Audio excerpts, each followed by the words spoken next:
Hello. और आज के इस एक्सप्लेनर में सभी का स्वागत है। आज हम लोग एक ऐसी यात्रा पर निकल रहे हैं जहां हम सिंहासन बत्तीसी के शानदार महलों से निकलकर सीधे जंगल की रोमांचक दुनिया में कदम रखेंगे। आज की इस चर्चा का विषय ही यही है, महलों से लेकर जंगलों तक दो तरह के ज्ञान की कहानी। तो बिना किसी देरी के चलिए शुरू करते हैं। अब शुरुआत में ही इस बात पर गौर करते हैं, महान बनना सिर्फ इच्छा से नहीं, गुणों से होता है। यह सिर्फ कोई साधारण सा वाक्य नहीं है, बल्कि ये वो सबसे गहरा सच है जो आखिरकार राजा भोज को समझ में आया। उन्हें यह बात बिल्कुल साफ हो गई थी कि सिर्फ एक गद्दी या सिंहासन की चाहत रख लेने से कोई महान नहीं बन जाता। असली महानता के लिए अंदर से उन मूल्यों और गुणों का होना जरूरी है। तो अब हम बढ़ते हैं राजा विक्रमादित्य की इस महान विरासत की तरफ।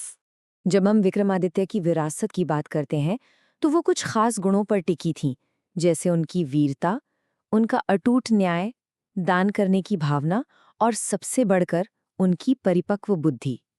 इन कहानियों में उन्हें सिर्फ एक राजा के रूप में नहीं, बल्कि इन सभी बेहतरीन गुणों के एक सटीक प्रतीक के रूप में पेश किया गया है। हर एक कहानी इन्हीं शाही गुणों का प्रदर्शन करती है। और ये महानता पाना इतना आसान भी नहीं था। सोचिए, राजा भोज रोजाना एक कठिन परीक्षा से गुजरते थे। हर बार जब वो आगे बढ़ते, एक नई गुड़िया उन्हें रोकती, फिर एक नई कहानी सुनाई जाती, उसके बाद एक बहुत ही गहरा सवाल पूछा जाता, और आखिर में होती वही एक कठिन परीक्षा। क्या सच में कोई विक्रमादित्य जितना योग्य है? ये दरअसल एक लगातार चलने वाली, खुद को परखने की कठिन परीक्षा थी। आइए अब सिंहासन बत्तीसी की इन महान कहानियों से मिलने वाली सीख पर एक नजर डालते हैं। इन कहानियों का पूरा सार अगर देखा जाए तो वो एक इंसान की विनम्रता और उसके शुद्ध इरादों में बसा है। देखिए, न्याय करना हमेशा आसान नहीं होता, पर यही हमेशा सही रास्ता है। और जहां तक दान की बात है, तो वो सिर्फ अपना धन बांटना नहीं है, बल्कि ये सच्चे दिल से निकलना चाहिए। सबसे बड़ा पाठ यही है कि चाहे कुछ भी हो जाए, अपनी बुद्धि और विनम्रता का साथ जीवन में कभी नहीं छूटना चाहिए। पर अब यहाँ एक बहुत ही जरूरी सवाल उठता है, इन सारे आदर्शों और इस महानता को हम अपनी रोजमर्रा की जिंदगी में आखिर कैसे लाएं? क्योंकि महलों के ऊंचे आदर्श अपनी जगह हैं, पर हमारी जमीनी जिंदगी की वास्तविकता बिल्कुल अलग होती है। तो चलिए अब इस नए रास्ते को समझने की कोशिश करते हैं। और यहाँ से हमारा स्वागत होता है हितोपदेश की एक नई दुनिया में। अब हम जानवरों के साम्राज्य की तरफ बढ़ते हैं और उनकी इस व्यवहारिक सीख को समझते हैं। इस नई दुनिया में हमारे मार्गदर्शक बिल्कुल अलग हैं और हर किरदार किसी न किसी खास गुण का प्रतीक है। जैसे शेर को ले लीजिए, जो कठिन फैसले लेना सिखाता है। फिर है लोमड़ी, जो अपनी चालाकी और चाल ढाल के इस्तेमाल के लिए जानी जाती है। कछुआ हमें धैर्य या सब्र का महत्व सटीक तरीके से सिखाता है। और बंदर, जो आखिरकार अपनी गलतियों से सीख ही जाता है।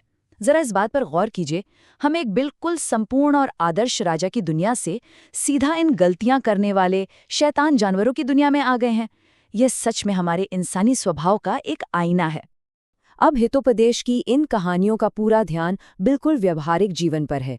ये हमें बताती हैं कि दोस्ती का असली सच क्या है, धोखे को आखिर कैसे पहचाना जाए, गलत फैसलों का अंजाम क्या हो सकता है, और कैसे एक छोटी सी गलती आगे चलकर एक बहुत बड़े नुकसान का कारण बन सकती है। ये सारी बातें हमारी रोज की जिंदगी और हमारे डेली के फैसलों से सीधी जुड़ी हुई हैं। इन्हें अगर एक लाइन में कहा जाए तो छोटी कहानियां, जिंदगी भर की सीख। हितोपदेश की कहानियां पढ़ने या सुनने में छोटी जरूर लगती हैं, इनमें कोई लंबा चौड़ा युद्ध या किस्सा नहीं होता, पर इनके अंदर का जो ज्ञान है वो एक इंसान के साथ उम्र भर रहता है। अब हम इन दोनों जगहों से मिलने वाले ज्ञान को आमने सामने रखकर देखते हैं। दो तरह का ज्ञान। तो मूल अंतर यहाँ पर यह है, एक तरफ सिंहासन बत्तीसी है जो हमें सिखाता है कि एक महान इंसान कैसे बनना है। ये थोड़ा ऊंचे स्तर की फिलोसॉफिकल बात हो गई। और दूसरी तरफ हमारा हितोपदेश है जो हमें बताता है कि रोजमर्रा के प्रैक्टिकल फैसले आखिर कैसे लेने हैं। तो कहने का मतलब है, एक हमें आदर्श सिखाता है और दूसरा जमीन पर चलना। और सबसे कमाल की बात यह है कि इन दोनों को जो एक दौर में बांधती है वो है कहानी सुनाने की सदियों पुरानी कला। ये हर उम्र के लोगों के लिए एक ऐसा बेहतरीन मार्गदर्शक है जो ये तय करता है कि कोई भी इंसान ज्ञान के बिना अकेला न रह जाए। चाहे बच्चे हों या बड़े, पूरा परिवार इन कहानियों से कुछ ना कुछ नया और गहरा जरूर सीख सकता है। तो अब आगे क्या? चलिए बढ़ते हैं अपने अगले अध्याय की तरफ।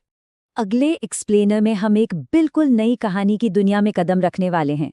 तैयार हो जाइए पक्षियों और बंदरों की कहानी के लिए। ये नई खोज अपने आप में बहुत मजेदार होने वाली है और हम देखेंगे कि इन नए किरदारों के साथ क्या-क्या दिलचस्प बातें हमारा इंतजार कर रही हैं।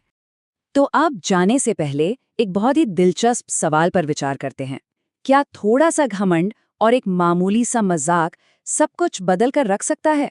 जंगल की इस नई दुनिया में इन छोटे छोटे एक्शंस का आखिर क्या बड़ा अंजाम निकलता है? इस सभी का पता हम आगे आने वाले विश्लेषण में मिलकर लगाएंगे। तब तक इन बातों पर विचार कीजिए, नया सीखते रहिए और खुद को बेहतर बनाते रहिए।